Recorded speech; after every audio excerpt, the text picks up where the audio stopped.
সূরা ফাতিহার একটি আয়াত 41 বার পড়ে আল্লাহ তাআলার কাছে যা চাইবেন সেটাই আল্লাহ তাআলা আপনাকে দিয়ে দিবেন। সূরা ফাতিহা এত সহজ একটি সূরা, এই সূরাটা পারে না এমন কেউ নাই। বিশেষ করে এই সূরাটা কিন্তু আমরা একেবারে ছোটবেলা থেকেই ইমাম সাহেবের পিছনে শুনতে শুনতে আমাদের মুখস্থ হয়ে গিয়েছে। সূরা ফাতিহার একটি গোপন আয়াত রয়েছে। গোপন এই জন্য বললাম, আমরা অনেকে আয়াতের কথা জানি না।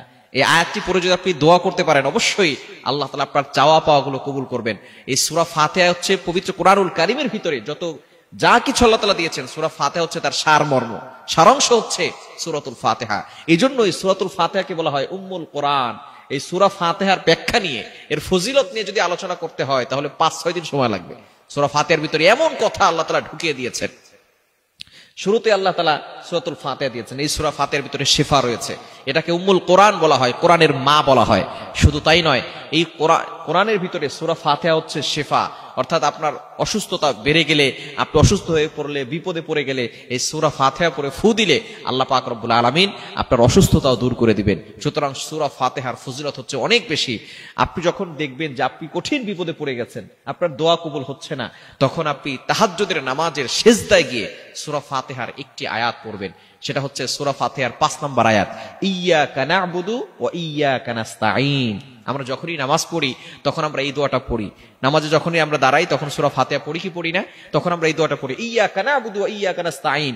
I worship you, I ask you for help. আয় আল্লাহ, তোমারই ইবাদত করি, তোমার কাছেই সাহায্য চাই। আমরা সাহায্য চাই কার কাছে? আমরা আল্লাহর কাছে সাহায্য চাই।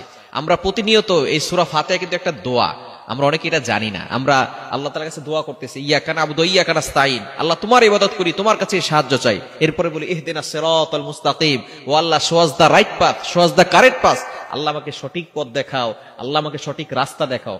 কি চমৎকার দোয়া আল্লাহ তাআলা আমাদেরকে সূরা ফাতিহার ভিতরে শিখিয়ে দিয়েছেন।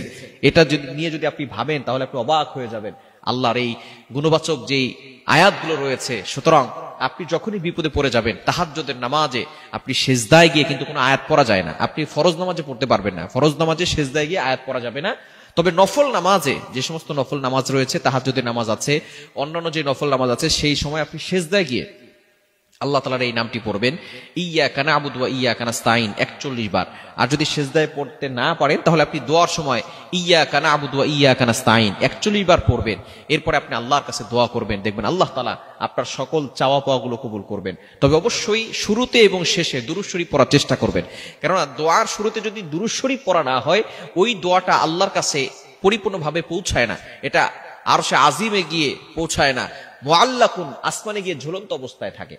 আমরা অনেকে দুরূদ শরীফ পড়ি না দোয়ার শুরুতে, এই কারণে আমাদের দোয়া অনেকের কবুল হয় না। যখন একটা এক্সাম্পল দিলে সুন্দর বুঝতে পারবেন, আপনি যদি কাউকে মেসেজ সেন্ড করেন, যদি আপনার ফোনে অ্যামাউন্ট না থাকে তাহলে এটা পেন্ডিং অবস্থায় থাকে। ঠিক তদ্রুপ ভাবে আপনি যখন দোয়া করবেন, শুরুতে দুরূদ শরীফ না পড়বেন, তখন আপনার এই দোয়াটা পেন্ডিং থাকে, ঝুলন্ত অবস্থায় থাকে আসমানে গিয়ে।